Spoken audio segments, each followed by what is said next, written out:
Applejack, Pinky, and the 3 royal guards waiting with them waited outside nervously for over an hour for the 3 to come back out of the house. By now, it was full-on nighttime, the only light provided by the 2 unicorn guards and the stars in the sky. "Do you think something bad happened to 'em?" Applejack whispered worriedly. "They've been gone an awful long time." "I don't know," the leader guard said. Applejack thought she detected a hint of fear in his voice, and it scared her, because the royal guards usually showed no emotion to anything. "I really don't." The front door of the house opened, and all the 3 guards came out. Applejack, Pinky, and even the other guards sighed in relief. The guards that had come out of the house were looking grim. They walked across the yard to where the other 3 guards stood, with Applejack and Pinky. "We found 3 bodies," one of the Pegasus guards said. "We identified them as named Fluttershy, a unicorn named Rarity, and another royal guard in the backyard. All 3 bodies were terribly mutilated." Applejack remembered seeing Fluttershy, then seeing Rarity killed, and she managed to not throw up, with some difficulty. "And the enemy?" the leader guard asked. "No sign of her in the house. We searched the whole place." "Well, no point in searching anywhere else tonight. It's too dark out," the leader said. "I say we camp here, in front of this house. We can take turns keeping guard, and we can figure out something to do in the morning." "Oh, I love camping!" Pinkie Pie exclaimed. "We can have a campfire, we'll tell ghost stories." "No ghost stories," Applejack said sharply. "We're scared enough as it is." "Oh, okay. But can't I at least eat these cupcakes, right?" A little while later that night, 3 tents were set up. One for the guards, one for Applejack, and one for Pinkie Pie, in the yard of the house. There was a campfire going. Too scared to go to bed, Applejack and Pinky sat around the campfire while 2 of the Pegasus guards kept watch. No pony talked much. Applejack and Pinky sat around the fire, and Applejack watched with mild interest as Pinky ate about 20 cupcakes in less than 5 minutes.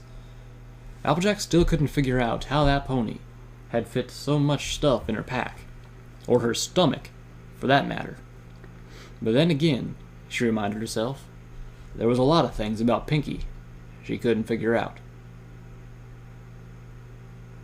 The Cutie Crusaders were camping in the trees about 50 yards away from where Applejack, Pinky, and the Royal Guards had set up their camp. The 3 young fillies could not start a campfire, or use any kind of light for that matter, because then Applejack, Pinky, or the guards would discover them.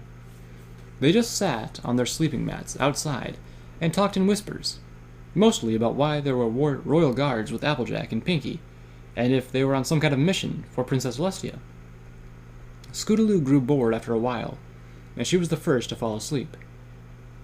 Even later that night, Scootaloo awoke with a gasp. She'd just had a nightmare. She looked around, and in the darkness, saw that Sweetie Belle and Apple Bloom were already asleep. Scootaloo needed a walk, but she had to do it in the woods, or else she might be discovered by Applejack, Pinky, or the guards. Scootaloo began to walk in the woods in a straight line, so she could easily find her way back.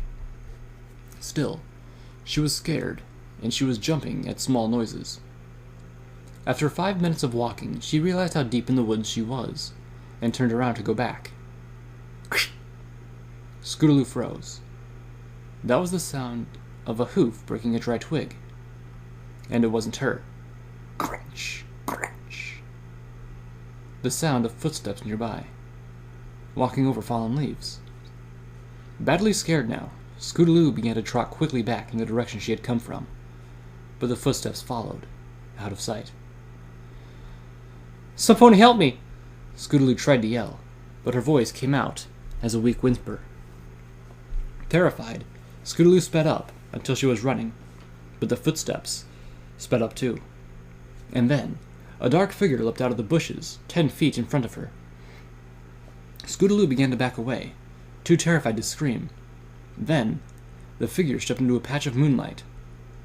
"Rainbow Dash!" Scootaloo gasped loudly in relief and happiness. "What are you doing here?" "I'm sorry, I'm off wandering the woods again. It's a long story, and I had a nightmare." Scootaloo expected Rainbow Dash to comfort her like she did last time Scootaloo had done something like this. Except that time, she had fallen into a river. Rainbow Dash did not try to comfort her. She didn't even move. Rainbow?" Scootaloo asked again, sounding unsure this time. This time, Rainbow Dash did move, slowly walking towards Scootaloo in a menacing manner. Suddenly, as Rainbow stepped into another patch of moonlight, Scootaloo noticed two things that horrified her.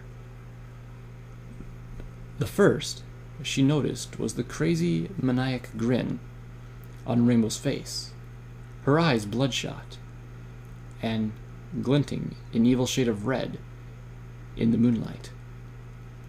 The second thing Scootaloo noticed was the moonlight glinting off of something metal in Rainbow's hoof. A blood-covered knife. "Kill you," Rainbow Dash said, in a chillingly normal voice. Then, charged at Scootaloo with the knife, making a soft sound that sounded in between laughing and choking. Scootaloo squeaked in terror, and she tripped and fell backwards on her side, and Rainbow missed her. "Help!" Scootaloo tried to scream, but her voice came out once again as a weak whimper. Rainbow snarled, actually snarled, and turned around once again to charge at Scootaloo. The crazed Pegasus held the knife in front of her and galloped at Scootaloo, full speed. Scootaloo finally found her voice. "Rainbow Dash, stop! Please, stop! You're like my sister, remember? You're a sister to me! Please!" Rainbow Dash suddenly stopped, the knife about 2 feet from Scootaloo's face. Her expression softened, but the demonic glint left her eyes, and she slowly lowered the knife.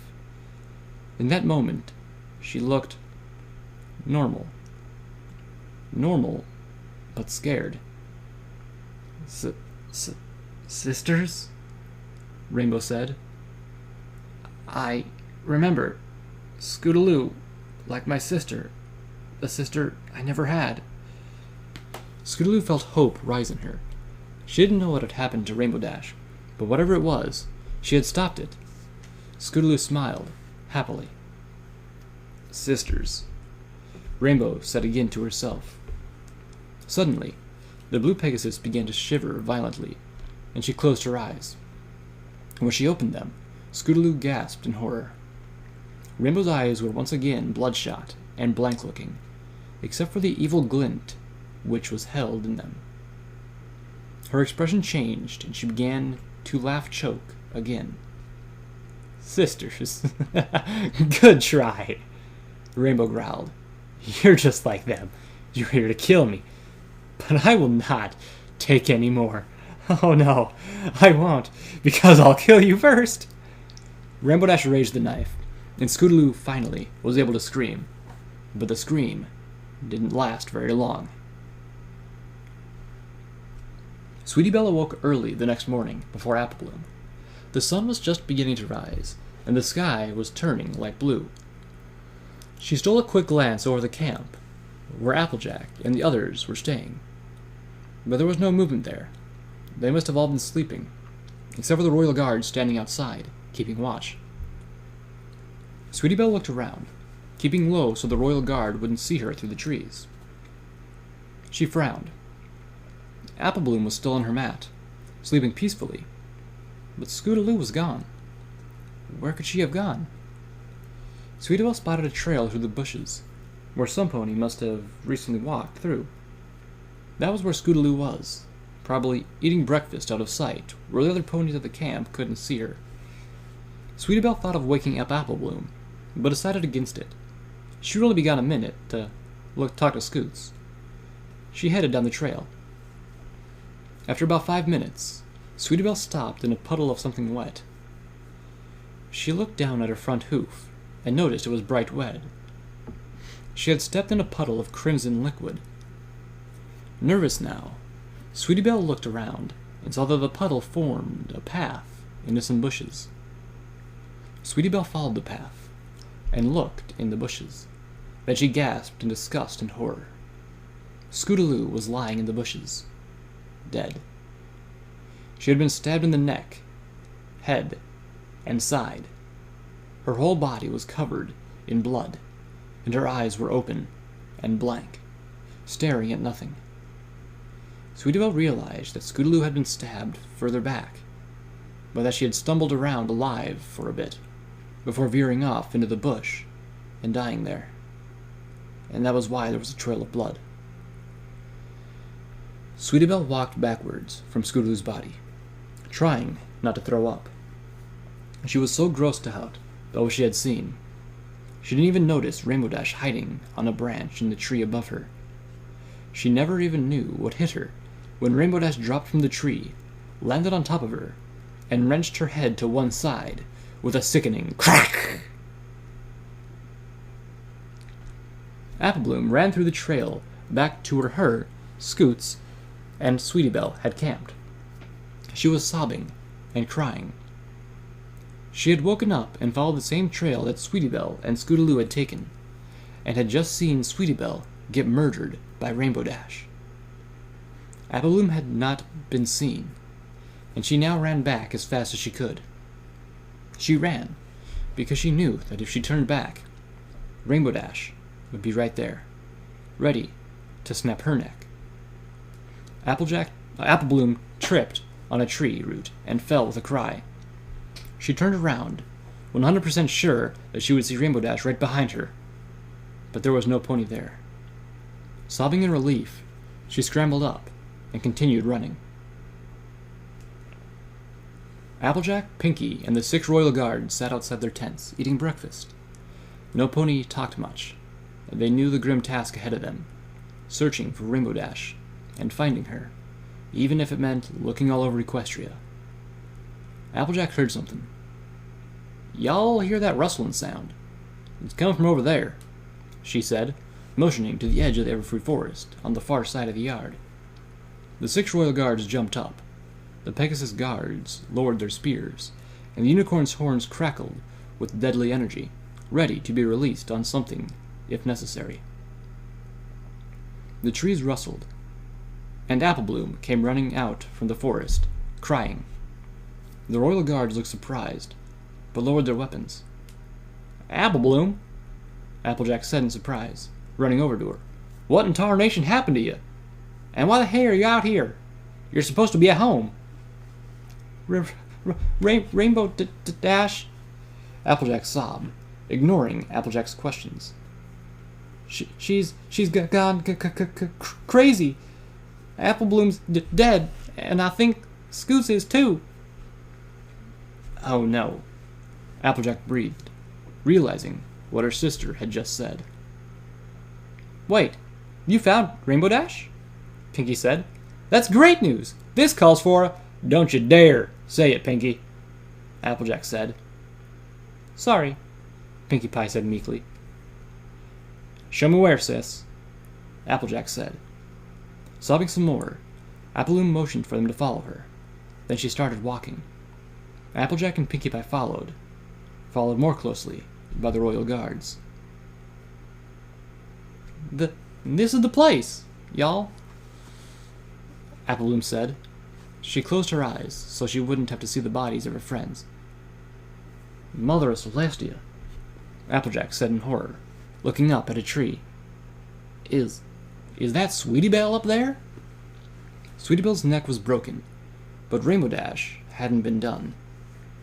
Sweetie Belle had been nailed high up in the tree by a long knife driven through her neck, blood still pouring down her body, dripping off her hooves and landing on the forest floor with a soft pattering noise. If that wasn't enough, a long, sharp twig had been shoved through her ear, all the way through her head, and out the other side. "We found the body of Scootaloo," one of the guards said grimly. looking in one of the bushes. Stabbed to death. Suddenly, Pinkie Pie screamed in horror. "What is it, Pinkie?" Applejack said, hurrying over to her. Pinkie only pointed to a tree, where a blanket or something had been nailed to it with several knives. Written on the blanket, no doubt in Sweetie Belle's or Scootaloo's blood, was a message, written in scrawled, messy letters. "You're next, Apple and Pinkie. I'll kill you first. Signed, Rainbow Dash."